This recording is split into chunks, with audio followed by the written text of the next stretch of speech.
Let them manage. A Small Business Guide to People Management, written by Robert Stell. Chapter 6.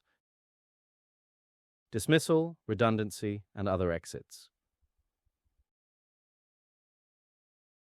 If you are the owner of a business and you employ people, one day you will be responsible for dismissing someone. Never a pleasant task, but a necessary one. Not just for you, your business, and your team, but also for the individual who has found themselves in the wrong place at the wrong time. In many cases, it can be a great kindness to let them go, allowing them to move on to find something better suited to them. First, let's go through the legal aspects of dismissing an employee. You must set out your dismissal and disciplinary rules and procedures in writing. If you do not, a tribunal can order you to pay an employee compensation. Your dismissal and disciplinary rules should be written in the contract of employment. Dismissal is the term used to describe when an employer ends a contract of employment, and they do not always have to give notice. If an employee is dismissed, employers must show they have a valid reason that they can justify acted reasonably in the circumstances. They must also be consistent. For example, not dismissing an employee for doing something that they let other staff do. Have investigated the situation fully before dismissing someone. For example, if a complaint was made about a staff member, a part-time or fixed-term worker cannot be treated less favorably than a full-time or permanent employee. Acting reasonably.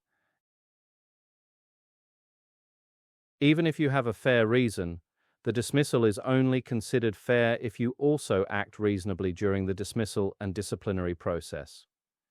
There is no legal definition of reasonableness, but if you are taken to an employment or industrial tribunal, they would consider whether you genuinely believed that the reason was fair, carried out proper investigations where appropriate, followed your stated procedures, told the employee why they were being considered for dismissal and listened to their views, allowed the employee to be accompanied at any disciplinary or dismissal hearings, gave the employee the chance to appeal.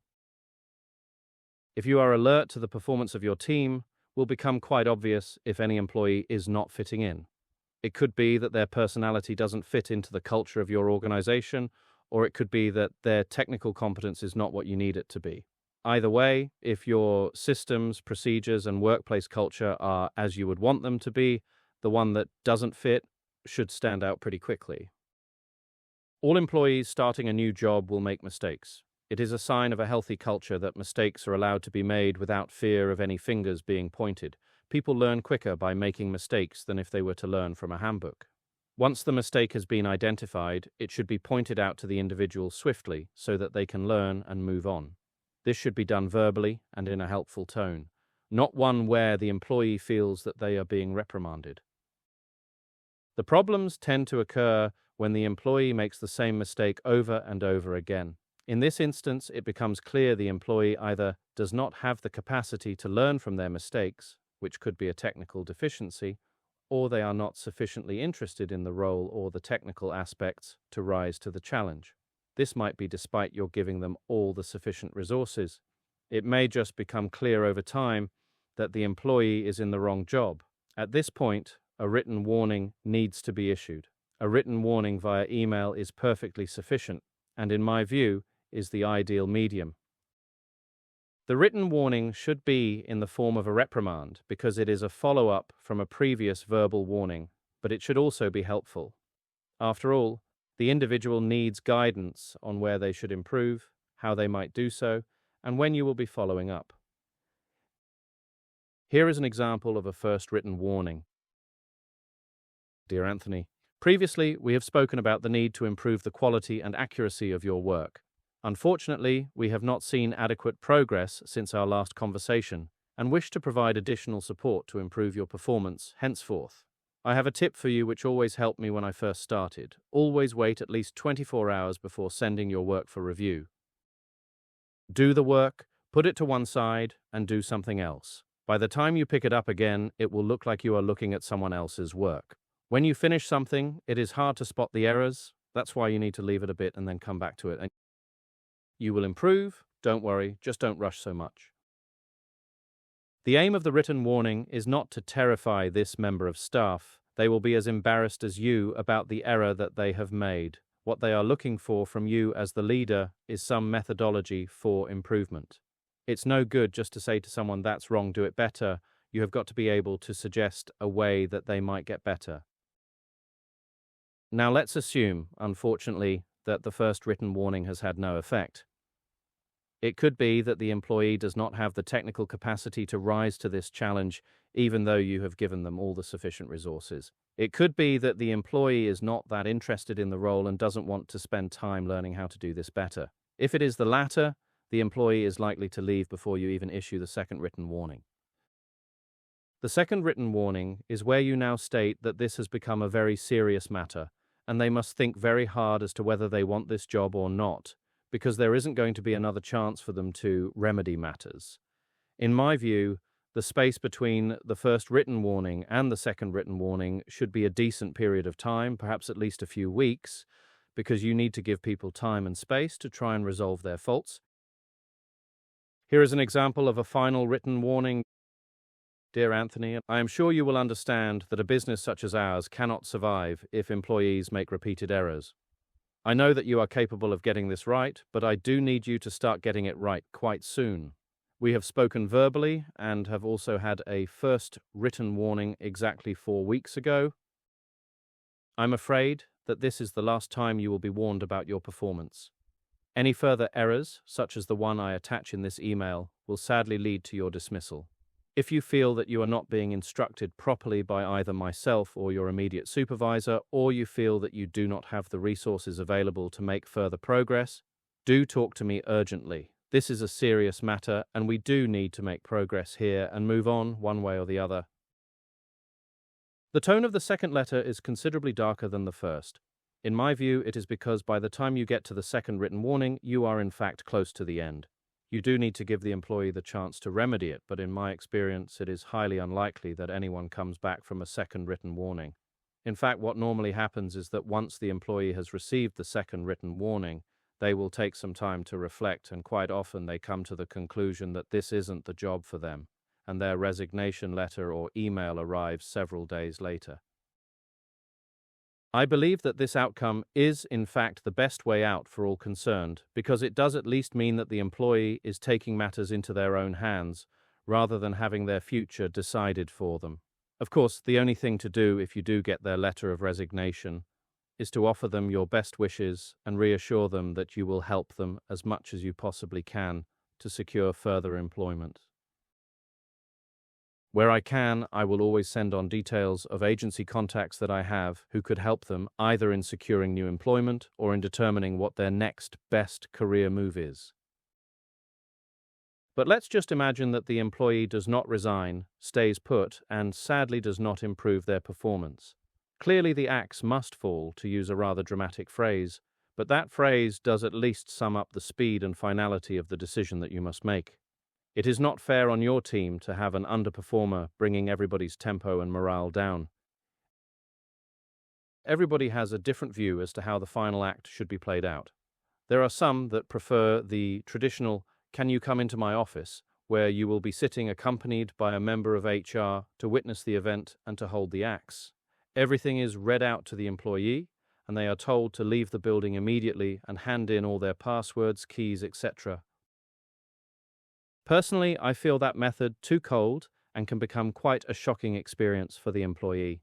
Their adrenaline is likely to rise extremely sharply, which will almost certainly mean that their thinking won't be clear. They may get aggressive, they may get tearful. Either way, it is all a fairly unpleasant experience. It might seem controversial, but I think that it is easier to send an email to the employee asking them not to come into the office the next day, or in fact not to come into the office until asked to do so. Tell the employee very honestly that you will be having some internal discussions and meetings about their performance, and they will be informed within the next few days as to what next steps should be taken.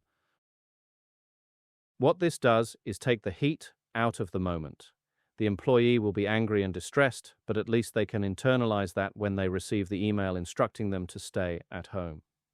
I have done this on a number of occasions, and on all the occasions that it has happened, the employee has handed in their notice within 48 hours. It still leaves the employee thinking that they have taken the action rather than you. It is much better for an employee's self-esteem to believe that they left their job rather than that they were sacked from their job.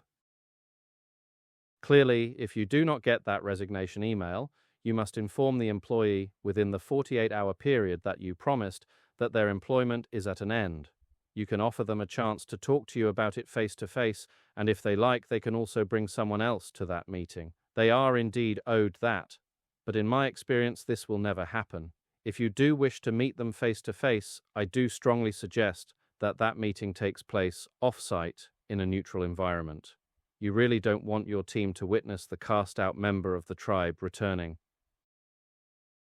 If you are dismissing them, it is best to give them salary in lieu of them working their notice. In other words, if their contract notice period is 1 month, you will pay them 1 month's salary plus any outstanding holiday pay at the point of dismissal. This does have the effect of cushioning the blow, at least financially. Redundancy. There is a huge difference between the dismissal of an employee and redundancy of an employee. This large legal difference means that there are different financial implications for both outcomes. The key aspect of a redundancy is that it is not the person that becomes redundant, it is the position that they hold. So in other words, redundancies happen when positions are closed down permanently. Now that the position has been closed down, the person occupying that position is no longer required, on the assumption that they cannot be absorbed into another part of the business. When someone is dismissed on the grounds of poor performance, it is likely that the position they held will remain open for future candidates. The legal aspects to redundancy are as follows. Employees you make redundant might be entitled to redundancy pay, statutory redundancy payment. To be eligible, an individual must be an employee working under a contract of employment, have at least 2 years continuous service, have been dismissed, laid off, or put on short-time working. Those who opted for early retirement do not qualify. The statutory redundancy notice periods are at least 1 week's notice if employed between 1 month and 2 years, 1 week's notice for each year if employed between 2 and 12 years, 12 weeks' notice if employed for 12 years or more. You must make the redundancy payment when you dismiss the employee, or soon after, and the first £30,000 of that payment is free of tax. A redundant employee also has the right to a written statement setting out the amount of redundancy payment and how that has been calculated. In my opinion, making someone redundant is far worse than dismissing someone. When you make the decision to dismiss someone, as difficult as it is, the rest of the team normally breathe a sigh of relief, as it means there is an opportunity for someone better to come along and they don't have to continue carrying that passenger. When there is a redundancy, however, the team will sense that your business is failing. Why would the boss be laying people off and making them redundant if the business wasn't contracting? This scenario, therefore, has the potential to spread fear throughout the team, and this potential for fear has to be managed very carefully.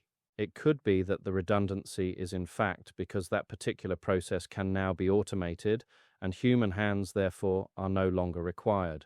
If the person that is in that position cannot be redeployed elsewhere, they may lack the skills to do so, then redundancies are inevitable, and in fact, to do so can be seen as progressive because your organization is embracing new processes and technology. But what if you are making someone redundant because of economic contraction? As in all other forms of dismissal, you need to act quickly, fairly, and humanely. For you to have come to the decision that redundancies are inevitable, you must have made a forecast into the future and decided that business is about to decline and that there are people in your team you are no longer going to need. But what if you are wrong? What if you lay off a couple of people now and in fact the economy doesn't turn down but picks up again in 6 to 9 months? What a shame to have paid out all of those redundancy payments to people who are familiar with your processes and are both popular with the team and with customers. What a pity to lose all that. My preference, instead of redundancy, is to have a phased approach, or at least to offer a phased approach. Rather than laying off one person, why not try asking 5 people if they would be prepared to reduce their pay and hours by 20%? In my experience, particularly if the team is large enough, 1 in 3 people will probably accept that. This largely has something to do with the way the tax and national insurance is deducted, So a 20% reduction in gross pay quite often does not lead to anything like a 20% reduction in net pay, plus people get an extra day off. This may well be a better way of keeping the team together so that you can quickly take advantage of the upturn when it comes.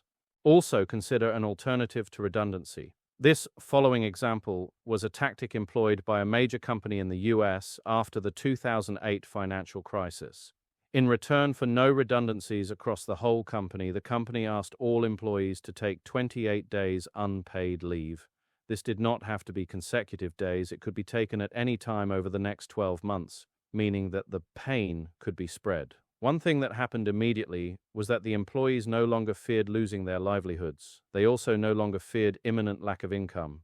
The policy gave the employees time to plan ahead for the next year and to take the unpaid leave at a time convenient to them. For instance, they might consider tacking it on the end of planned paid leave. When the recession was over, the workforce was still intact and was then able to take advantage of the upturn in the economy. The renewed esprit de corps within the workforce meant that their overall performance was higher than before the financial crisis. Of course, getting employees to alter the terms of their contract will need the buy-in from all employees. If a significant number of the employees don't agree to this, then that could present a problem. This is a case where your persuasive skills as the leader of this organization really come into their own. Other exits and what they can tell you. It is always sad when an employee leaves your organization, particularly when they are a valued employee. If you have done everything you can to keep them, and that means the following: told them of their worth, paid them the right amount of money, given them every opportunity to develop their career in your company, and they still look for opportunities elsewhere, all that means is that they are ambitious people. Do you want ambitious people working for you or not? Chances are that you have both benefited from the working relationship and that employees should now fly the nest and spread their wings.